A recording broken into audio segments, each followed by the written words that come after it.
ప్రభునామానికి మహిమ కలుగును గాక. యేసుక్రీస్తు ప్రభు నామమున మీ అందరికీ నా హృదయపూర్వకమైన వందనాలు తెలియపరుచుకుంటున్నాం. ప్రతి ఆదివారం ఈ విధంగా దేవుని వాక్యాన్ని అందించడానికి దేవుడు తన కృపను అనుగ్రహించాడు.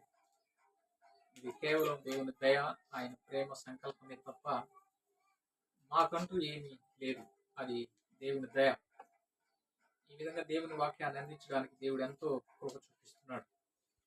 మరి ప్రతి ఆదివారం దేవుని వాక్యాన్ని, కీర్తన గ్రంథ ధ్యానాన్ని మనం ధ్యానం చేసుకుంటూ వస్తున్నాం.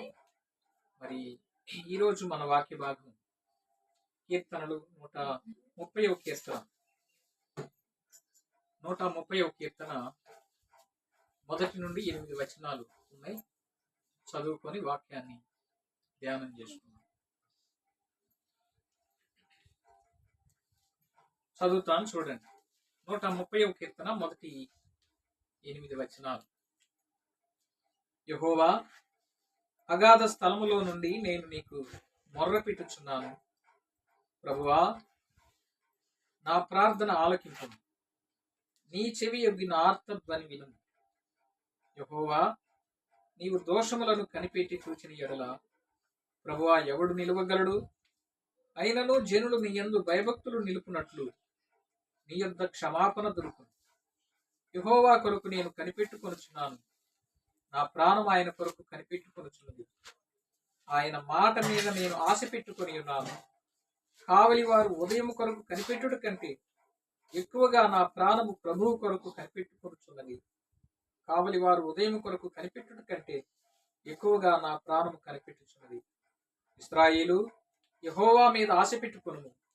యెహోవా యుద్ధ కృప దొరుకును. ఆయన యుద్ధ సంపూర్ణ విమోచన దొరుకును.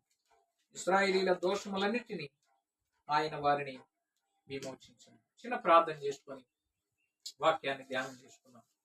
చిన్న ప్రార్థన. మహాగణుడా, జీవాధిపతి, ప్రేమగల తండ్రి, దయగల రాజా, సృష్టికర్తమైన దేవుడా, నీకు వందనాలు. నీవే దేవుడు, నిజమైన దేవుడు, రక్షకుడు, పాప పరిహారకుడు, పాప విమోచకుడు తండ్రి, నీకు స్తోత్రాలు చెల్లిస్తున్నాం. మానవులమైన మమ్మలను మీరు పుట్టించిన సృష్టికర్తవు తండ్రి, నీకు స్తోత్రాలు చెల్లిస్తున్నాం. ఇదిగో ప్రభా, ఈ ఉదయకాల వేళ నీ పాద సన్నిధిలో చేరి నీ ఉన్నతమైన శ్రేష్టమైన నామాన్ని బట్టి మిమ్మల్ని స్తుతిస్తున్నాం. అపాత్రులు, అయోగ్యులము, పనికి మాలిన మమ్మల్ని మీరు ప్రేమించి నీ రెక్కల సాటును భద్రపరుచుకొని కాపాడి మమ్మల్ని సజీవ లెక్కలు ఉంచుకున్నావు. అంత మాత్రమే కాదు ప్రభువాని నీ పాదాలు పట్టుకొని నీ దగ్గరికి చేరుకునే భాగ్యం మాకు ఇచ్చావు. దేవానికి స్తోత్రాలు. ఈరోజు మీరు మా దృష్టికి తీసుకొచ్చిన వాక్య భాగం 130వ కీర్తనను మేము ధ్యానం చేయకపోతుండగా తండ్రి, ఈ సిలువ సాటును మమ్మల్ని మరుగు చేసుకుని ఈ శ్రేష్టమైన తలంపులు మాకు అనుగ్రహించి మమ్మల్ని బలపరచుదరు. యేసు క్రీస్తు నామములో ప్రార్థించి అడిగి వేడుకుంటున్నాను తండ్రి. ఆమేన్. దాదాపుగా 2 సంవత్సరాల నుంచి ఈ కీర్తన గ్రంథ ధ్యానాన్ని మనం ధ్యానం చేస్తూ వస్తున్నాం. మరి ఈ మధ్య కాలంలోనే యూట్యూబ్ లో ఈ వాక్యాలు మేము అందిస్తున్నాం. కానీ కొన్నిసార్లు మేము సరైన సిద్ధపాటు లేక, కొన్నిసార్లు అడావుడి వల్ల కొంత పొరపాట్లు జరిగి ఉండొచ్చు, క్షమించండి. మరి ఈ వారం కూడా ఈ వాక్యాన్ని మనం ధ్యానం చేస్తున్నాం. ఈ 130వ కీర్తనలో యాత్రా కీర్తన అని వ్రాయబడింది. యాత్ర కీర్తన అంటే ఏంటి? యాత్ర అంటే ప్రయాణంలో ఉన్న కీర్తన, ప్రయాణంలో ఉండి రాసినటువంటి కీర్తన. మనం ఈ కీర్తనలు ధ్యానం చేస్తున్నప్పుడు 127 నుండి 130వ కీర్తన వరకు సొలొమోను గారు రాసిన కీర్తనని మనం అర్థం చేసుకుంటూ వచ్చాం. సొలొమోను కీర్తనని మనం అర్థం చేసుకుంటూ వచ్చాం. ఎందుకు అంటే 127వ కీర్తన నుండి 130వ కీర్తన వరకు సొలొమోను రాసినట్లుగా అందులో ఉంది. అయితే చాలా మంది ఇదే అధ్యాయం ధ్యానం చేశారు, కానీ ఈ అధ్యాయం ఈ కీర్తన ఎవరు రాశారన్న విషయాన్ని సస్పెన్స్ లో పెట్టి చెప్పారు.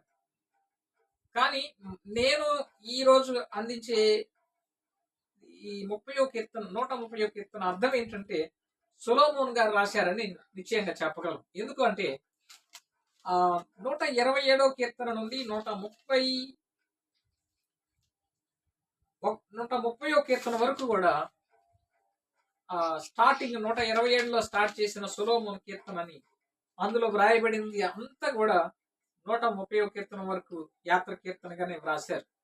131 నుంచి మళ్ళా దావీదు కీర్తనలుగా చెప్పబడ్డాయి.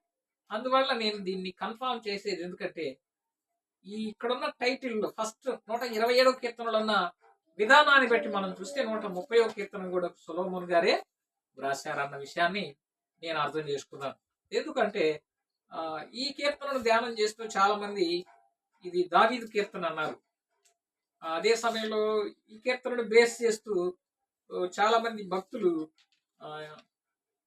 యోనాను తీసుకొచ్చారు. యోనా 3 రాత్రులు తిమింగలం కడుపులో, అంటే చాప కడుపులో ఉండి అగాధంలో ఉన్నారన్న విషయాన్ని కూడా మెన్షన్ చేస్తూ తీసుకొచ్చారు. అయితే నేను ధ్యానం చేసినప్పుడు నాకు దొరికిన ఈ అధ్యాయంలో దొరికిన విషయాలు ఏంటంటే ఈ కీర్తన వ్రాసిన రచయిత లోతుల్లో నుంచి అంటే మొరపెట్టాడు అని రాయబడింది. అంటే దీన్ని ఒక రకంగా చూసుకుంటే యోనా గ్రంథానికి సరిపోతుంది. కానీ ఇందులో నుంచి లోతులో నుంచి మొరపెట్టాడు, అగాధ స్థలంలో నుండి అంటే కష్టము, కృంగుదల, బాధల్లో నుండి దేవుని మీద ఆధారపడిన వాడిగా ఇక్కడ అర్థమవుతుంది. ఈ కీర్తనాకారుడు ఈ బాధల్లో అగాధ స్థలములో నుండి అంటాడు. మొదటి వచనంలో యెహోవా అగాధ స్థలములో నుండి నేను నీకు మొర్రపెట్టుచున్నాను అంటాడు. ఒక ప్రార్థన అంశాన్ని ఈ అధ్యాయంలో మనం చూస్తాం. ప్రారంభంలోనే ప్రార్థన అంశం ఇందులో మనకు కనిపిస్తా ఉంది. భక్తుడు కృంగిపోయి ఉన్నాడు, భక్తుడు కష్టంలో ఉన్నాడు, అగాధంలో ఉన్నాడు, అంటే బాధల్లో ఉన్నాడు. ఈ బాధల్లో ఉన్నటువంటి వ్యక్తి దేవుని మీద ఆధారపడి ఈ 130వ కీర్తన రాశాడు. ఇందులో 8 వచనాలు ఉన్నాయి. ఈ 8 వచనాలు మనం విభజించినట్లయితే 4 8 వచనాలు వస్తాయి. 2 వచనాలు ఒక అంశంగా భక్తుడు వ్రాశాడు. చూడండి ఈ ఎట్లా వ్రాయబడింది ఈ మాటలు అంటే 130వ కీర్తన మొదటి 2 వచనాలు ఏమని రాయబడిందంటే, యెహోవా అగాధ స్థలములో నుండి నేను నీకు మొర్రపెట్టుచున్నాను, ప్రభువా నా ప్రార్థన ఆలకింపు, నీ చెవి యొగ్గి నా ఆర్తధ్వని వినుము అన్నాడు. ఈ మొదటి 2 వచనాలు ప్రార్థన అంశం గురించి భక్తుడు వ్రాశాడు. ఏంటి? భక్తుడు కష్టాల్లో దేవునికి మొర్ర పెట్టుకున్నాడు. కష్టాల్లో దేవునికి మొర్ర పెట్టుకున్నాడు. మనం కూడా కష్టం వచ్చినప్పుడు ఏం చేయాలి? మొర్ర పెట్టాలి, ప్రార్థన చెయ్యాలి అన్న విషయాన్ని మనకు దేవుని వాక్యం తెలియపరుస్తావు. ఈ 2 వచనాలు కూడా ప్రార్థన అంశం అయితే, ప్రార్థన చేసే మనము ఎప్పుడు ప్రార్థించాలి అన్న విషయాన్ని బైబిల్లో వ్రాయబడింది. చూడండి 18వ కీర్తన 4వ వచనం నుండి 18వ కీర్తన 4వ వచనం నుండి చదువుతున్నాను. మరణ పాశములు నన్ను చుట్టుకొనగను, భక్తిహీనులు వరద పొర్లు వరే నా మీదికి పడి బెదిరింపగను, పాతాళపు వశములు నన్ను అరికట్టగను, మరణపు ఉరులు నన్ను ఆవరింపగను, నా శ్రమలో నేను యెహోవాకు మొర్ర పెట్టి తిని నా దేవునికి ప్రార్థన చేశాను. ఎలాంటి క్లిష్ట పరిస్థితి అయినా, కష్ట పరిస్థితి అయినా, ఇబ్బందులైన, శ్రమలైన, శత్రువులైన, పాతాళమైన, పాశములైన, మరణ పాశాలైనా సరే మనం ఏం చేయాలి? ప్రార్థన చెయ్యాలి అన్న విషయాన్ని భక్తుడు తెలియపరిచాడు. 25వ కీర్తన 17వ వచనం. కీర్తనలు 25:17. 25:17 ఏమని రాయబడిందో చూడండి. నా హృదయ వేదనలు అతి విస్తారములు, ఇక్కట్లో నుండి నన్ను విడిపింపు. 18వ వచనం. నా బాధను, నా వేదనను కనుగొనుము, నా పాపములన్నిటినీ క్షమించు. కష్టంలో మొర్రపెట్టడమే కాదు భక్తుడు చేసింది, తన వేదన, తన బాధను దేవునికి చెప్పుకున్నాడు. ఇంకా ఏమన్నాడంటే, నా పాపములన్నిటినీ క్షమించు.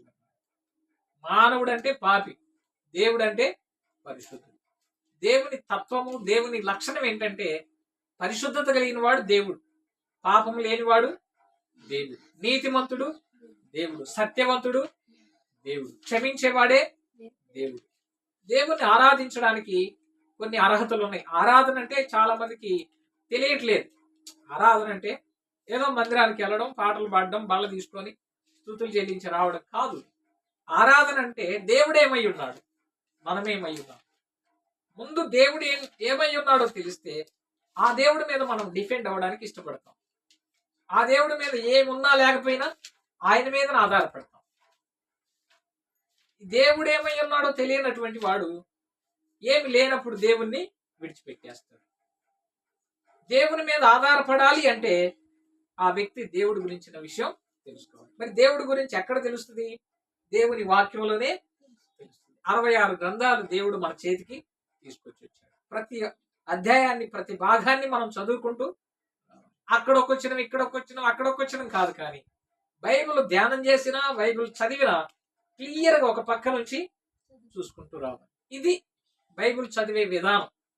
కొంతమంది బైబిల్ చదవరు, ఎక్కడెక్కడ అక్కడ ఒకటి రాసుకొని వాక్యాన్ని చెబుతుంటారు. కాబట్టి అది మనకు తగదు.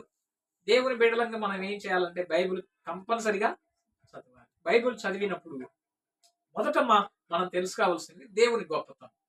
అసలు దేవుడు అంటే ఎవరు, దేవుడు ఏమై ఉన్నాడు, దేవుని గొప్పతనం మనం తెలిసినప్పుడు దేవుడి మీద ఆధారపడేటట్లుగా దేవుడు మనకు విశ్వాసాన్ని కలిగిస్తాడు. కాబట్టి భక్తుడు అంటున్నాడు, బాధలో, కష్టములో దేవునికి మొర్ర పెట్టుకున్నాను అంటున్నాడు. చూడండి హెబ్రీ పత్రిక 5వ అధ్యాయం 7వ వచనం. హెబ్రీ పత్రిక 5వ అధ్యాయం 7వ వచనం. శరీరధారి అయి ఉన్న దినములలో మహారోదనముతోనూ కన్నీళ్లతోనూ తన్ను మరణము నుండి రక్షింపగలవానికి ప్రార్థనలను, యాచనలను సమర్పించి భయభక్తులు కలిగినందున ఆయన అంగీకరింపబడి. ఎవరాయన? యేసుక్రీస్తు ప్రభు. యేసుక్రీస్తు ప్రభు మెల్కీసెదెకుతో పోలుస్తూ, యేసు ప్రభుతో పోలుస్తూ మెల్కీసెదెకు గురించి భక్తుడు వ్రాశాడు. యేసుక్రీస్తు ప్రభువు కూడా శరీరధారిగా ఉన్న సమయంలో ఏం జరిగింది అంటే మహారోదనతోనూ కన్నీళ్లతోనూ మరణము నుండి రక్షింపగల వారికి ప్రార్థనలను యాచనలను సమర్పించి దేవుని యందు భయభక్తులు కలిగి ఉన్నందున ఆయన అంగీకరింపబడింది. 8వ వచనం, ఆయన కుమారుడయుండియు తాను పొందిన శ్రమల వలన విధేయతను నేర్చుకుని. దేవుడెవరు? కుమారుడు. తండ్రి కుమారుడు. కొంతమంది తండ్రిని ఒప్పుకారు, పనికి మాలినోడు. తండ్రిని ఒప్పుకొని తీరాల్సిందే. తండ్రి నీ చేతికి నా ఆత్మను అప్పగించుచున్నాను అన్నాడు. ఇంకా ప్రభు ఏమన్నాడు? ప్రభు బాప్తీసం తీసుకునేటప్పుడు తండ్రి యొక్కయు కుమారుని యొక్కయు పరిశుద్ధాత్మ నామములో ప్రభు బాప్తీసం తీసుకున్నాడు. ఆయన బాప్తీసం ఇచ్చింది యోహాన్ అయితే బాప్తీసం తీసుకున్నది యేసుక్రీస్తు ప్రభు. ఒక స్వరం ఆకాశము నుండి ఒక స్వరం వచ్చింది, ఇదిగో ఈయన నా ప్రియ కుమారుడు, ఈయన యందు నేను ఆనందించుచున్నానని ఒక స్వరం వస్తే పరిశుద్ధాత్మ పావురం వలె ఆయన మీదకి దిగి వచ్చింది. తండ్రి కుమార పరిశుద్ధాత్మ త్రియేక దేవుడు, త్రిత్వంలో ఏకత్వం అయ్యున్న యేసుక్రీస్తు ప్రభువును మనం ఒప్పుకోవాలి. అంతేకాని అన్ని ఆయనే నేను ముడిపెట్టి కొంతమంది యేసుక్రీస్తే దేవుడు, యెహోవా దేవుడు కాదండి.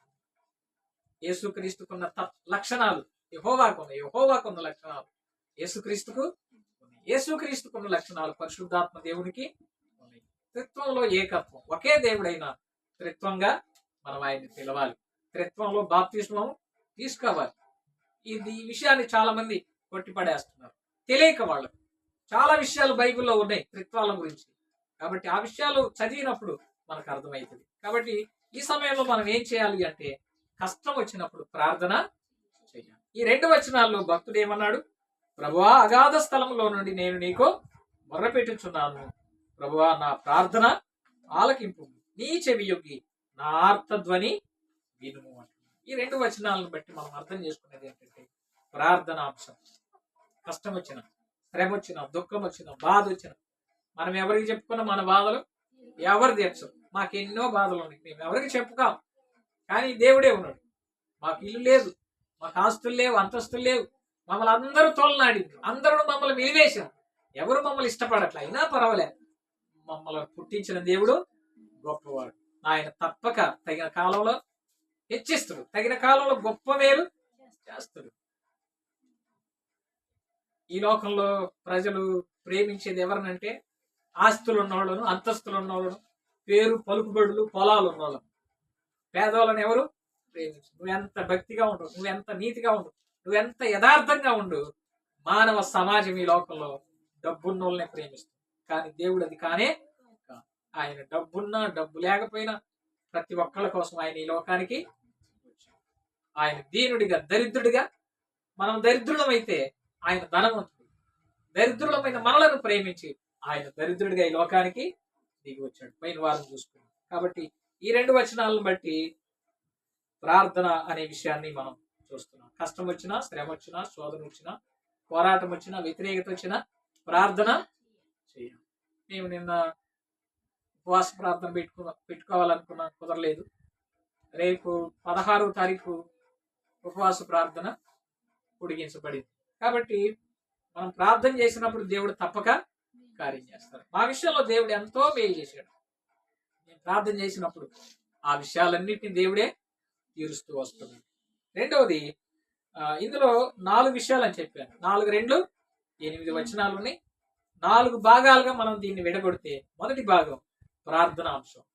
మనం ప్రార్థన చేయాలి. కష్టం వచ్చినా, శ్రమ వచ్చినా, శోధన వచ్చినా, మరణ పాతాళంలో ఉన్నా, అగాధంలో ఉన్నా, ఎక్కడున్నా సరే ప్రార్థన చేస్తే దేవుడు దాన్ని తప్పిస్తాడు. 3, 4 వచనాల్లో ఏమని రాయబడిందో చూడండి. యెహోవా, నీవు దోషములను కనిపెట్టి చూచిన ఎడల ప్రభువా ఎవడు నిలువగలడు? 4వ వచనం, అయినను జనులు నీ యందు భయభక్తులు నిలుపున్నట్లు నీ యొద్ద క్షమాపణ దొరుకుతుంది. భక్తుడు వ్రాస్తా అన్నాడు, యెహోవా, నీవు దోషములను కనిపెట్టి చూచిన ఎడల ప్రభువా ఎవడు నిలువగలడు? అర్థమవుతుందా? దేవుడు నిజంగా మన పాపాలను చూస్తే అసలు మనం నిలబడగలమా? అసలు మాట్లాడగలమా? మనలో ఏ మంచి లేదు, మనమందరము పాపులు. మనం ఎంత నీతిమంతులు అనుకున్నా మన నీతి అంత మురికి బట్ట లాంటిది, మురికి గుడ్డ లాంటిది.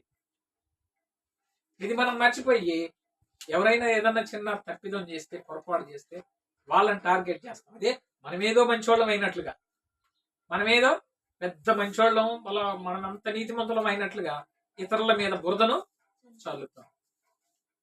అందుకే బైబిల్లో కొన్ని వచనాలు నేను చూపిస్తాను చూడండి. 76వ కీర్తన 7వ వచనం. 76వ కీర్తన 7వ వచనం. 76వ కీర్తన 7వ వచనం చదువుతారా? నేను చదువుతున్నాను. నీవే భయంకరుడువు, నీవు కోపపడు వేళ నీ సన్నిధిని ఎవడు నిలవగలడు. అక్కడేమన్నాడు? ప్రభువా, నువ్వు కనుదృష్టి పెట్టి చూస్తే ఎవడు పరిశుద్ధుడిగా నిలవగలడు? ఎవరు లేరు పరిశుద్ధులు, అందరూ దోషులే. కాబట్టి ఆయన దృష్టిలో ఈ లోకంలో మానవుడైనటువంటి వాడు మంచోడు ఎవడు లేనే లేడు. అందరూ పాపులే, అందరూ దోషులే. అయితే మనం మంచోళ్ళమై, మనం పవిత్రులమైతే ప్రభువు మన కోసం ఈ లోకానికి రావాల్సిన అవసరం. అందుకే భక్తుడు ఇక్కడ అన్నాడు, నీవే భయంకరుడు, నీవు కోపపడు వేళ నీ సన్నిధిని ఎవడు నిలవగలడు. ఆయన కోపపడితే మనం నిలవబడలేం, ఆయన చూసినా మనం పరిశుద్ధుడు ఎవడు కనపడు. ఇంకా ఏబు గ్రంథం 9:20. ఏబు గ్రంథం 9:20. 9వ అధ్యాయం 20వ వచనంలో ఏమంటాడు చూడండి. 9:20. నా వేద్యము న్యాయమైనను, నా మాటలు నా మీద నేరము మోపను, నేను యథార్థవంతుడనైనను, దోసిని ఆయన నన్ను నిరూపించు. అర్థమవుతుంది ఈ మాటలు? నా వ్యాజ్యము న్యాయమైనను, నా మాటలు నా మీద నేరము మోపను. అర్థమవుతుందా? నేను చేసే వ్యాజ్యం న్యాయమైంది అయినా సరే నా మాటలు నా మీద ఏం చేస్తాయి? నేరం మోపుతాయి. ఇంకా నేను యథార్థవంతుడనైనను, దోషి అని ఆయన నన్ను నిరూపించున్నాను. ఆయన అనే కాడ ఏమని రాయబడింది ఫుట్నోట్ల కింద? మాటలు, ప్రవర్తన, ఆలోచనలు, తలంపులు, ఊహలు ఇవన్నీ కూడా మనకే చెబుతాయి. ఇదిగో నువ్వు దోషి, ఇదిగో నువ్వు పాపివి. మనం అనుకుంటాము కనపడనివన్నీ లోపల పెట్టుకొని మనం మంచోళ్ళం అనుకుంటాం. కనపడ్డాయే చెడ్డయి అనుకుంటున్నాం, చేసినయే చెడ్డయి అనుకుంటున్నాం. కానీ చెయ్యని ఎన్నో మన హృదయంలో దాగి. అసూయ, ఒకడు బాగుపడితే వార్చలేనితనం, ఒకడు పైకి వెళ్తా ఉంటే వాడి నెట్ట కిందికి లాగాలని, మనమే అన్నిట్లో ముందుండాలి, అన్నిట్లో మనమే స్థాయిలో ఉండాలి. ఇదంతా అసూయతో కూడిన విషయం. అసూయ, ఆలోచన, తలంపు, ఊహ ఇవన్నీ హృదయంలో దాచుకుపోయి పేరుకుపోయి ఉన్నాయి. మనం ఒక్కోసారి మాంసం తెచ్చుకొని వండుకున్నప్పుడు కొవ్వు మాంసం అయితే ఏమైంది? పేరుకుపోద్ది. దాన్ని కడగాలంటే శుభ్రంగా సబ్బేసి కడగాల్సింది. అలాగనే పాపాలన్నీ మన హృదయాల్లో పేరుకుపోయి మనం బయటికి మంచోళ్ళలాగా నటిస్తున్నాం. కాబట్టి ఈ విషయాన్ని మనం అర్థం చేసుకున్నాం. ఇంకా చూడండి, ఏబు గ్రంథం 15వ అధ్యాయం 14వ వచనం. ఏబు గ్రంథం 15వ అధ్యాయం 14వ వచనం. 15:14. శుద్ధుడగుటకు నరుడు ఏ పాటివాడు, నిర్దోషుడగుటకు స్త్రీకి పుట్టినవాడు ఏ పాటివాడు. ఇంత పవిత్రుడు, ఇంత యథార్థవంతుడు, న్యాయవంతుడైన భక్తుడి విషయంలో అంటున్నాడు తేమానీయుడైన ఎలీఫజ్. ఏమంటున్నాడు? శుద్ధుడగుటకు నరుడు ఏ పాటివాడు, నిర్దోషుడగుటకు స్త్రీకి పుట్టినవాడు ఏ పాటివాడు. మానవులుగా ఒక స్త్రీ గర్భమున పుట్టిన ప్రతి మనిషి కూడా పాపి. అయితే ఆ పాపముల నుండి మనల్ని విడిపించి మన దోషాల నుండి తప్పించడానికి యేసుక్రీస్తు ప్రభు ఈ లోకానికి వచ్చాడు. యెషయా గ్రంథం 53:6. యెషయా గ్రంథం 53:6. యెషయా గ్రంథం 53:6. మనమందరం గొర్రెల వలె త్రోవ తప్పిపోతిమి, మనలో ప్రతివాడు తనకిష్టమైన త్రోవకు తొలగెను, యెహోవా మనందరి దోషము అతని మీద మోపాడు. అర్థమవుతుందా? అతను అంటే ఎవరు? యేసుక్రీస్తు. మోపింది ఎవరు? యెహోవా దేవుడు. యేసుక్రీస్తు దేవుడు కుమారుడి మీద ఆయన మనందరి దోషాలను ఏం చేసిండు? ఆయన యేసు ప్రభు శిలువ మోసింది, శ్రమలు పడ్డది, శిక్షను అనుభవించింది, కొరడా దెబ్బలు తిన్నది, ముఖం మీద ఉమ్మి వేయించుకున్నది, ఇదంతా ఎవరి కోసం అంటే మనందరి దోషాల కోసం, మనందరి పాపాల కోసం యేసుక్రీస్తు ప్రభు ఆ కలువరి శిలువలో చనిపోయాడు. 7వ వచనం చూడండి. అతడు దౌర్జన్యములొందెను, బాధపడినను అతడు నోరు తెరవలేదు. బోధకు తేబడు గొర్రె పిల్లయు గొర్రె బొచ్చు కత్తిరించి వాని ఎదుట గొర్రె పిల్లయు మౌనముగా ఉండనట్లు అతడు నోరు తెరవలేదు. 8వ వచనం. అన్యాయపు తీర్పు నందిన వాడై అతడు కొనిపోబడిను, అతడు నా జనుల అతిక్రమమును బట్టి మొత్తబడిను కదా. అర్థమవుతుందా? ఇదంతా యేసుక్రీస్తు ప్రభు వారి గురించే రాయబడింది. 6వ వచనాన్ని బట్టి చూస్తే మనమందరం గొర్రెల వలె త్రోవ తప్పిపోతుంది. గొర్రెలమైన మనలను బ్రతికించడానికి యేసుక్రీస్తు ప్రభు ఒక గొర్రె పిల్ల వలె ఈ లోకానికి. గొర్రెకు గొర్రె పిల్లకు తేడా. గొర్రె అన్న అయితే కొద్దిగా పట్టుకుంటే పీక్కొని లాక్కొని వెళ్ళిపోద్ది. గొర్రె పిల్లను పట్టుకుంటే ఇంకేమి చేయలేదు, సైలెంట్ గా అటనే అయిపోద్ది. యేసుక్రీస్తు ప్రభువు వదకు తేబడిన గొర్రె పిల్ల వలె ఈ లోకానికి వచ్చాడు. ఆయన మనందరి పాపముల కోసం ఆ కలువరి శిలువలో బలైపోయాడు. మనందరి దోషాలు ఎవరి మీద పడ్డాయి? యేసుక్రీస్తు ప్రభు మీద. యేసుక్రీస్తు ప్రభు దేవుడు కాబట్టే పాపానికి పరిహారం జరిగింది. ఆయన దేవుడు కాకపోతే మానవుల పాపాలకు పరిహారం లేదు. యేసుక్రీస్తు ప్రభు నిజమైన నిత్య జీవమై ఉన్నాడని రాయబడి. ఆయనే నిజమైన దేవుడు, ఆయనే సృష్టికర్త, ఆయనే పాప పరిహారకుడు. ఇంకా చూడండి, యోహాను సువార్త 8వ అధ్యాయం 7వ వచనం. యోహాను సువార్త 8వ అధ్యాయము 7వ వచనం. యోహాను సువార్త 8వ అధ్యాయం 7వ వచనం.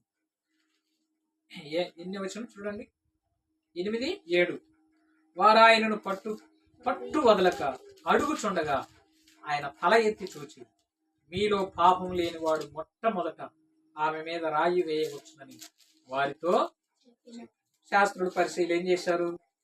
ఏ విచారం చేస్తూ పట్టబడిన ఒక స్త్రీని తీసుకొచ్చి, ఇదిగా ఈవిడ పాపం చేస్తా ఉంటే, విశ్రాంతి దినం తప్పు చేస్తా ఉంటే మేము పట్టుకొచ్చాం, వ్యభిచారం చేసే వాళ్ళని రాళ్లతో కొట్టి చంపమని ఉంది కదా ధర్మశాస్త్రం, మరి నువ్వేం చెప్తావు అని చెప్పి యేసు ప్రభు దగ్గరికి వస్తే ఆయన సైలెంట్గా ఉన్నాడు. ఆయన సైలెంట్గా ఉన్నాడని చెప్పి ఏం చేశారు? వీళ్ళు తొందర చేశారు.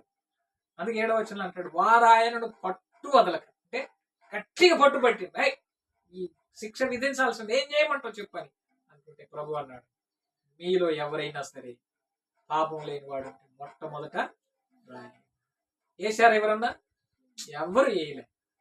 అంటే వాళ్ళ పాపాలు వాళ్ళకి అర్థమైపోయింది. అంటే దేవుని మాట ఎలా ఉంటదంటే, మన పాపాలు మనకు అర్థం చేస్తారు. మనం పాపం లేని వారు మనం చెప్పుకోవచ్చు, కానీ మన పాపాలు దేవుని వాక్యం తెలియపరుస్తాం. దేవుని వాక్యమే మనకు బేస్ట్. ఏది కానీ కాదు, ఈ స్వస్థతలు కాదు, ఈ ఆశ్చర్య కార్యాలు కాదు, ఈ అద్భుతాలు కాదు, ఇవన్నీ ఉత్తదే మోసాలు. ఇవన్నీ నిజంగా కోట్లు ఆస్తులు వచ్చే మాట అయితే ఇంతమంది పేదవాళ్ళు ఎందుకు ఉంటారు దేశంలో? ఇన్ని రోగాలు నయమవుతా ఉంటే ఇన్ని హాస్పిటల్స్ ఎందుకు ఉంటాయి? ఇదంతా బురిడి మోసం, డబ్బులు పోగు చేసుకునే వాళ్ళు వీళ్ళందరూ. దయచేసి ఈ విషయాన్ని గమనించండి. స్వస్థతలకు, ఆశ్చర్యకార్యాలకు, అద్భుతాలకు కాదు, దేవుడు మనల్ని కనికరించి మేలు చేస్తాడు. ఇప్పుడు నా కాలు నొప్పి ఉంది సంవత్సరం నుంచి, ఎవడో వచ్చి బాగు చేయమని.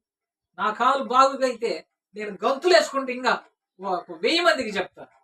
ఎవడి వల్ల కాదు, దేవుడు కనికరించాలి, దేవుడు మాత్రమే కార్యం చేయాలి. ఇవన్నీ తప్పువాదులు, వీటిని పసిగట్టండి. నిజమైన వాక్యానికి కట్టుబడి ఉండండి. వాక్యమే స్థిరమైంది, వాక్యమే నిజమైంది, వాక్యమే యుగయుగాలు ఉండేది. ఇవన్నీ కొంతకాలం ఉంటాయి, ఆగిపోతాయి. ఈ స్వస్థతలన్నీ కొద్ది కాలం ఉంటాయి, ఆగిపోతాయి. ఈ మధ్య కాలం ఒక ఆయన కందుకూరు దగ్గర స్వస్థతలు పెట్టిండు, దాదాపు 10 సంవత్సరాల క్రితం. ఇప్పుడు అంతు లేదు, కానీ వాక్యం మాత్రం స్థిరంగా నిలబడుతుంది. దీనికి మాత్రమే మనం బేస్ చేయాలి. కాబట్టి ఈ వచనానికి కట్టుబడింది మనం నేర్చుకునే విషయం. మనం అందరం పాపులమే, యేసు ప్రభువే మన అందరి పాపాల కోసం క్రీస్తు ప్రభు పాపాలను శిలువలో శిక్షను అనుభవించాడు. రెండో విషయం నేర్చుకున్నాం. ఒకటి, మొదటి 2 వచనాలు బట్టి ప్రార్థన విషయం తెలుసుకున్నాం. 3-4 వచనాలను బట్టి యేసుక్రీస్తు ప్రభు ఎందుకు వచ్చాడో, మనం ఏమై ఉన్నామో, మనం ఏం చెయ్యాలో అర్థం చేసుకుంటున్నాం. దేవుడు మనల్ని క్షమించేది, ఆయన యందు భయభక్తులు కలిగి జీవించాలి. కాబట్టి అందుకే అంటాడు చూడండి, 4వ వచనంలో అంటాడు కదా, 4వ వచనంలో ఏమంటాడు, అయినను జనులు నీ యందు భయభక్తులు నిలుపునట్లు నీ యొద్ద క్షమాపణ. దేవుడు క్షమించేది ఎందుకంటే, ఇన్ని పాపాలు చేసినా దేవుడు ఎందుకు క్షమిస్తున్నాడంటే, ఇప్పుడైనా మనం ఆయన మీద ఆధారపడాలి, ఇప్పుడైనా దేవునికి యోగ్యంగా జీవించాలి, పరిశుద్ధంగా నీతిగా జీవించాలి. కాబట్టి దేవుడి మీద ఆధారపడి జీవించడానికి ఇప్పుడు ఎన్ని అయిపోయినా 2 జతలు అయిపోయినాయి. మొదటి 2 వచనాలు ప్రార్థనాంశం, 3-4 వచనాలు యేసు ప్రభు శిలువ రక్తం, పాప పరిహారం, ఆయన మన కోసం చేసిన త్యాగం. 5-6 వచనాలు చూడండి. 5-6 వచనాలు ఏమంది, యెహోవా కొరకు నేను కనిపెట్టుకొనుచున్నాను, నా ప్రాణం ఆయన కొరకు కనిపెట్టుకొనుచున్నది, ఆయన మాట మీద నేను ఆశ పెట్టుకొని ఉన్నాను. కావలి వారు ఉదయం కొరకు కనిపెట్టుట కంటే ఎక్కువగా నా ప్రాణం ప్రభు కొరకు కనిపెట్టుకొనుచున్నది. కావలి వారు ఉదయం కొరకు కనిపెట్టుట కంటే ఎక్కువగా నా ప్రాణము కనిపెట్టుకొనుచున్నది. భక్తుడు అంటున్నాడు, దేవుని కోసం నేను కనిపెట్టుకున్నాను, దేవుని కొరకు ఆశ పెట్టుకొని కనిపెట్టుకున్నాను. చూడండి, కొన్ని విషయాలు గుర్తు చేసుకున్నాను. కనిపెట్టడం అంటే చిన్న విషయం. మందిరానికి వస్తారు, ప్రారంభంలోనే మందిరానికి వచ్చిన వాళ్ళు ఏమనిపిస్తుంది, ఎప్పుడు ఇది విడిచిపెడతాడా, వెళ్ళిపోదామా అని కనిపెట్టుకొని ఉంటారు. ఎప్పుడు ఆమెనంటే అప్పుడు టప్పులు లేచి వెళ్ళిపోతారు. స్కూల్లో పిల్లలు ఉన్నారు, ఉదయాన్నే స్కూల్కి వెళ్తారు, సాయంత్రం ఎప్పుడు బెల్లు కొడతారా, వెళ్ళిపోదామని ఆ బెల్లుకి వెళ్ళి అట్నే కనిపెట్టుకొని చూస్తుంటారు కదా. బెల్లు కొట్టేది ఆలస్యం, పరుగున బయటకు వచ్చేస్తారు. కావలోడు ఉన్నాడు, రాత్రి 6 గంటలు 7 గంటలకు వెళ్ళి డ్యూటీకి జాయిన్ అయింది. ఉదయాన్నే 5 గంటలు ఎప్పుడు అవుతుంది, 6 గంటలు ఎప్పుడు అవుతుంది అని తెల్లారికి వెళ్ళిపోదామని ఎదురు చూస్తాం. అది మాత్రమే కాదు, ఇంకా పనికి వెళ్తారు. ఉదయాన్నే పనికి వెళ్ళి ఎప్పుడు సాయంత్రం పొద్దుగుకిద్దా 5 అవుతుందా వెళ్ళిపోదామని చెప్పి పనిచేసేవాళ్ళు ఎదురు చూస్తాం. అలా ఏ విధంగా అయితే మనిషి దానికోసం ఎదురు చూస్తారు, అలాగే మనం కూడా యేసుక్రీస్తు ప్రభు కోసం ఎదురు చూడాలి, ఆశ పెట్టుకోవాలి, కనిపెట్టుకోవాలన్న విషయాన్ని భక్తుడు తెలియజేశారు. 27వ కీర్తన 14వ వచనం. 27వ కీర్తన 14వ వచనం. 27:14 ఏమన్నాడు, యెహోవా కొరకు కనిపెట్టుకొని ఉండుము, ధైర్యం తెచ్చుకొని నీ హృదయమును నిబ్బరముగా ఉంచుము. యెహోవా కొరకు కనిపెట్టుకొని, భక్తుడు అంటున్నాడు, ధైర్యం తెచ్చుకొని నిబ్బరంగా ధైర్యంగా ఉండు, దేవుని కోసం నువ్వు కనిపెట్టుకో, తగిన సమయంలో గొప్ప కార్యం చేస్తాను. 49వ అధ్యాయం ఆదికాండం 18వ వచనం. 49:18 ఆదికాండం 49:18 ఏమంటాడు, యెహోవా నీ రక్షణ కొరకు కనిపెట్టుకొని ఉన్నాను. దేవుని కోసం కనిపెట్టుకోవాలి, దేవుని రక్షణ కోసం కనిపెట్టుకోవాలి. లోక 2:25 లోక 2:25 ఏమంటాడు చూడు, యెరూషలేము నందు సిమియోను ఒక మనుషుడు నేను, అతడు నీతిమంతుడు భక్తిపరుడునై ఉండి ఇశ్రాయేలు యొక్క ఆదరణ కొరకు కనిపెట్టువాడు, పరిశుద్ధాత్మ అతని మీద. అర్థమవుతుందా? సిమియోను అనేటువంటి ఒక ప్రవక్త ఉన్నాడు. ఆయన ఎవరి కోసం ఎదురు చూశాడంటే యేసుక్రీస్తు ప్రభు కోసం ఎదురు చూశాడు. ఆయన్ని చేతిలో పెట్టుకొని దేవుణ్ణి స్తుతిస్తూ కళ్ళారా ఆయన రక్షణను చూసి ఆయన ప్రాణం. అలాగే మనం కూడా యేసుక్రీస్తు ప్రభు కోసం ఎదురు చూడాలి, ఆయన రక్షణ కోరుకోవాలి, పాపక్షమాపణ కోరుకోవాలి. యెషయా గ్రంథం 30:18 వచనం. యెషయా గ్రంథం 30:18 వచనం. 30:18 వచనం ఏమన్నాడు చూడండి, ప్రభువును ఇశ్రాయేలు యొక్క పరిశుద్ధ దేవుడు నగు యెహోవా ఇలాగు సెలవిచ్చుచున్నాడు, మీరు మరలి వచ్చి ఊరకుండుట వలన రక్షింపబడతారు, మీరు ఊరుకుండి నమ్ముకుంటు వలన మీకు బలము. దేవుని నమ్మడం అంటే మనం ఏమీ నక్కరలేదు. ప్రభువా నేను పాపిని, నన్ను క్షమించు, నన్ను రక్షించు, నా పాపాలు కడిగి శుద్ధి చేయి తండ్రి. మనం ఆయన పాదాలు పట్టుకుంటే దేవుడు క్షమిస్తాడు. దేవుడు మనల్ని బంగారం ఏమనట్లే, ఎడ్లని ఏమనట్లే, గొర్రెల్ని ఏమనట్లే. కేవలం ఆయన మీద ఆధారపడి పాపక్షమాపణ. కాబట్టి 3 విషయాలు నేర్చుకున్నాం. 4వది చివరిది చెప్పి నేను ముగిస్తున్నాను. 131 కీర్తన 7-8 వచనాలు అంటాడు, ఇశ్రాయేలు యెహోవా మీద ఆశ పెట్టుకును, యెహోవా యొద్ద కృప దొరుకును, ఆయన యొద్ద సంపూర్ణ విమోచన దొరుకును. ఇశ్రాయేలుల దోషములన్నిటి నుండి ఆయన వారిని విమోచించు. ఇక్కడ 4 విషయాలు చెప్తానని చెప్పాను. 4-8 వచనాలు. మొదటి విషయం ఏంటంటే ప్రార్థన చేస్తే దేవుడు కార్యాలు చేస్తాడు. రెండవది, మన దోషాలన్నింటినీ యేసుక్రీస్తు ప్రభు భరించాడు. మనం పాపులు, మనలో మంచివాడు ఎవడు లేడని చూసుకున్నాం. మూడవది, దేవుని కోసం మనం ఎదురు చూడాలని చూసుకున్నాం. 4వది, దేవుడి దగ్గర దొరికే 2 చెప్పాడు ఇందులో. దేవుడి దగ్గర మనకి ఏమేమి దొరుకుతాయి అంట? యెహోవా యొద్ద కృప దొరుకును అన్నాడు. 4వ వచనంలో ఏమన్నాడు? అయినను జనులు నీ యందు భయభక్తులు నిలుపునట్లు నీ యొద్ద క్షమాపణ దొరుకును. ఆయన దగ్గరికి వస్తే మనకి ఏం దొరుకుతుంది అంటే పాపానికి క్షమాపణ దొరుకుతుంది. డబ్బులు దొరుకుతాయి, బంగ్లాలు దొరుకుతాయి, ఆస్తులు అంతస్తులు దొరుకుతాయి. ఇది కాదు. అప్పులు పోతాయి. ఇది కాదు. దేవుడు మనకు కావాల్సింది, ప్రాముఖ్యమైనది ఏంటిదంటే పాపానికి క్షమాపణ దేవుడు అనుగ్రహించేది. రెండవది, దేవుడు కృపను అనుగ్రహిస్తున్నాడు మన మీద. అందుకే అంటాడు 7వ వచనం, ఇశ్రాయేలు యెహోవా మీద ఆశ పెట్టుకును, యెహోవా యొద్ద కృప దొరుకుతుంది. ఒకటి పాపక్షమాపణ, రెండవది కృప దొరుకుతుంది, మూడవది విమోచన. విమోచన కూడా ఏంటిది? విమోచన అంటే విడుదల. అంత సగం వదిలిపెట్టడం కాదు, సగం కొట్టేసి సగం ఆపేది కాదు. దేవుడు చేసేది పూర్తిగా చేస్తాడు. దేవుడు చేసేది ఏదైనా సరే సగం సగం చేయడు, సంపూర్ణంగా చేస్తాడు. ఆయన రక్షణ కానీ, పాపక్షమాపణ కానీ, ఒక మేలు కానీ, ఒక ఆశీర్వాదం కానీ, ఒక స్వస్థత కానీ సంపూర్ణంగా చేస్తాడు దేవుడు. అంతేగాని సగం చేసి ఈ సగం ఇంకా వచ్చే వారం చేస్తాననేవాడు కాదు దేవుడు. ఒక్కసారి ఆయన ముట్టిండంటే కుంటోడు వెంటనే గంతులేసి, ఒక్కసారి ఆయన ముట్టిండంటే గుడ్డోడికి కళ్ళు వచ్చినాయి, ఒక్కసారి ఆయన ముట్టిండంటే కుష్ఠరోగులు ఇష్ట బిగుసిపోయినటువంటి వాడు కూడా శుద్ధులై సంతోషంగా దేవాలయంలోకి వెళ్ళి.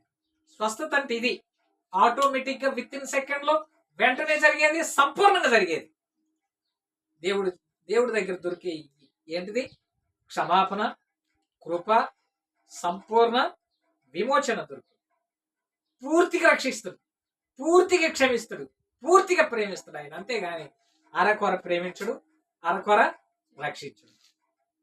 మనం ప్రేమించినామంటే లోపల మనసులో ఇంకొకటి పెట్టుకుంటాం, పైకేమో బాగా కనపడతాం, లోపల ఎంత ఉంటది ఇది దేవుడికి తెలియదా?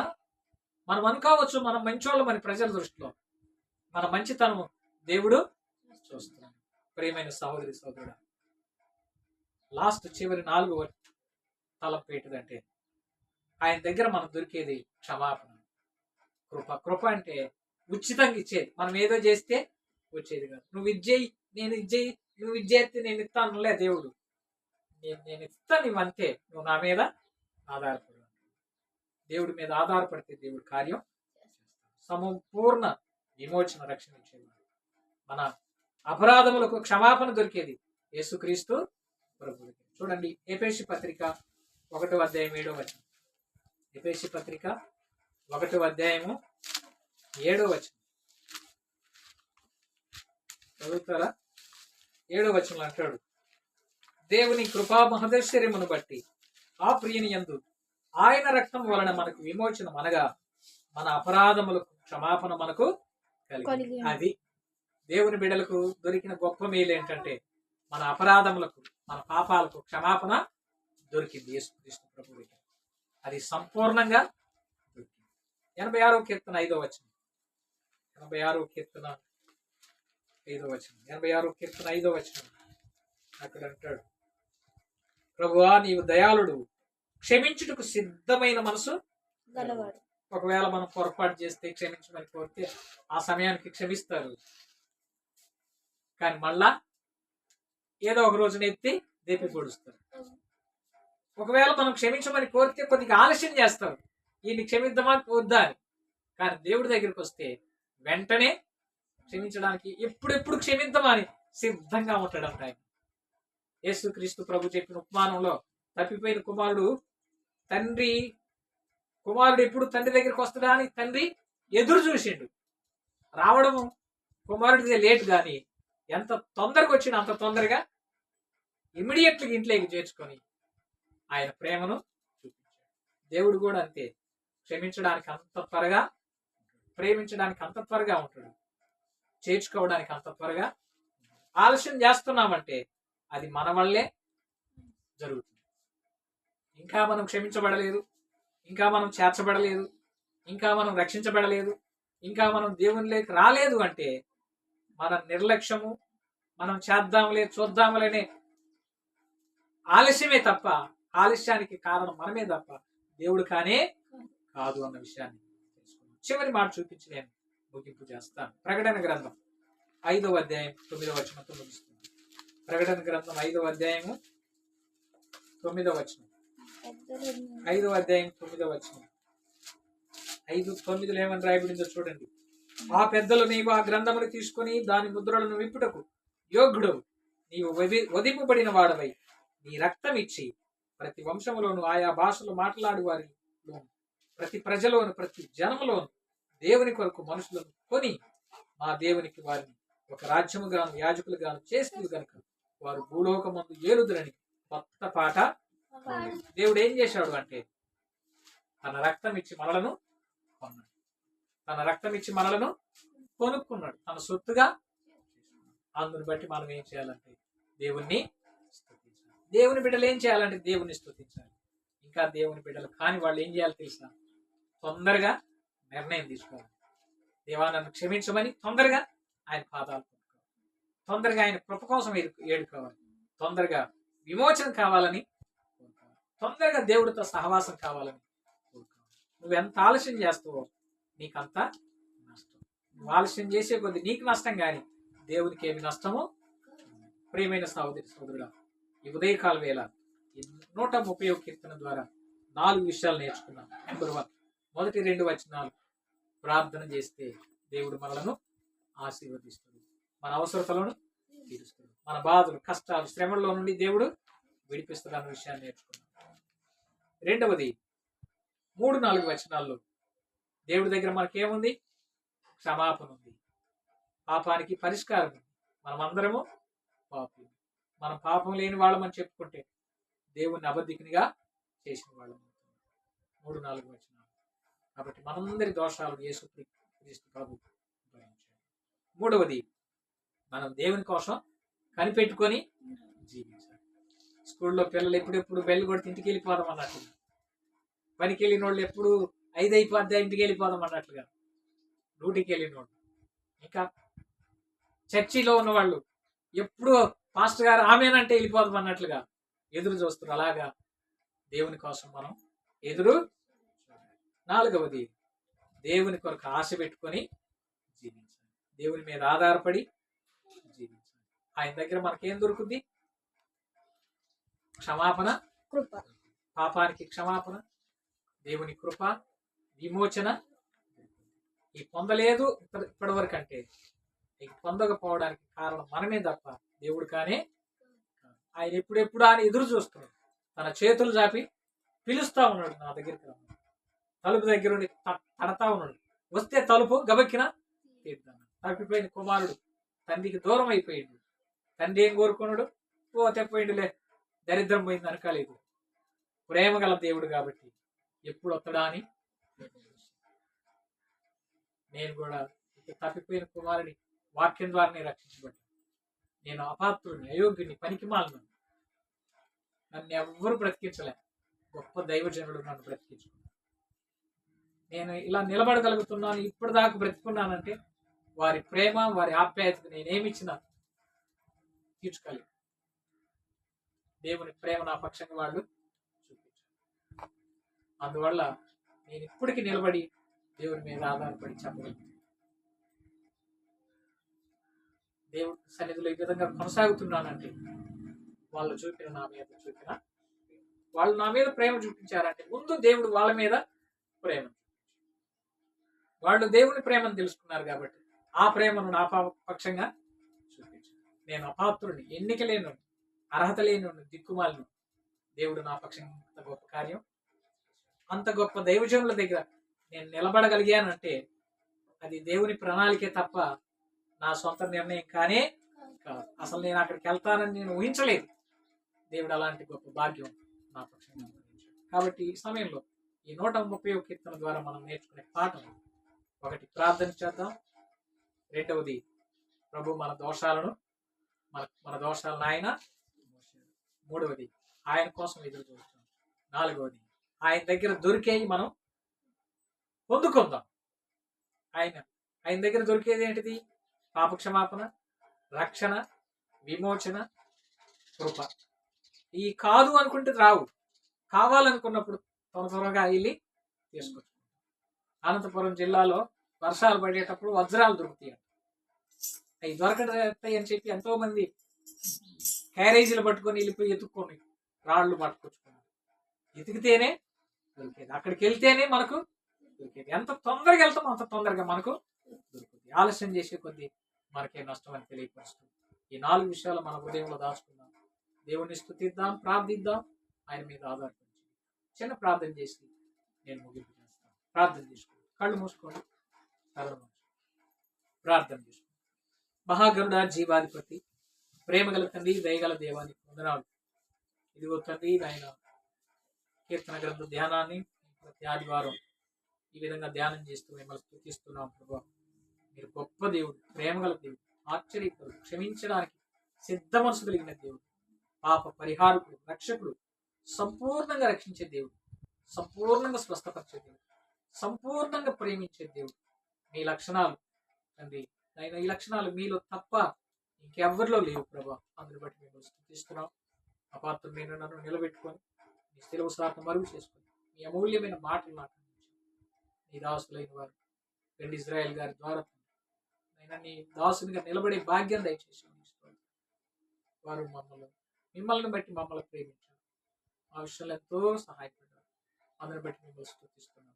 ప్రత్యేకంగా ప్రభు, ఉదయకాల వేళ ఎత్తబడిన వాక్యానికి నీరు కట్టి ఫలించి ఇంకా ముందు కొనసాగడానికి ఉపదేశించండి. మా అవసరతలు అక్కర్లని మీ ద్వారా మేము తీర్చబడ్డానికి సహాయం చేయండి. అయినా మీరు తప్ప మాకు ఇంకెవరు ఆధారం లేదు, కనికరించి సహాయం చేయండి. యేసుక్రీస్తు మహిమ కలిగిన నామమున ప్రార్థించి అడిగి వేడుకుంటున్నాను. చిన్న విషయం, ఒక విషయాన్ని జ్ఞాపకం చేసి నేను ముగిస్తాను. మేము ప్రార్థన పెట్టుకోవడానికి ఇంట్లోనే పెట్టుకుంటున్నాం. దేవుడు కార్యం చేస్తే గొప్ప కార్యాలు చేస్తాడు. ఆయన చేసే కార్యాలు గొప్పగా ఉంటాయి. మా కోసం ప్రార్థన చేయండి. మా కోసం కొంతమంది సహకరిస్తున్నారు, సహకరించే వాళ్ళని కూడా కొంతమంది ఆప్ చేస్తున్నారు. కానీ అది దేవుడే చూసుకుంటాడు, ఏమి ఇబ్బంది లేదు. ఎందుకంటే ఆయన బిడ్డలకు ఆయన తప్పక సహాయం చేస్తాడు.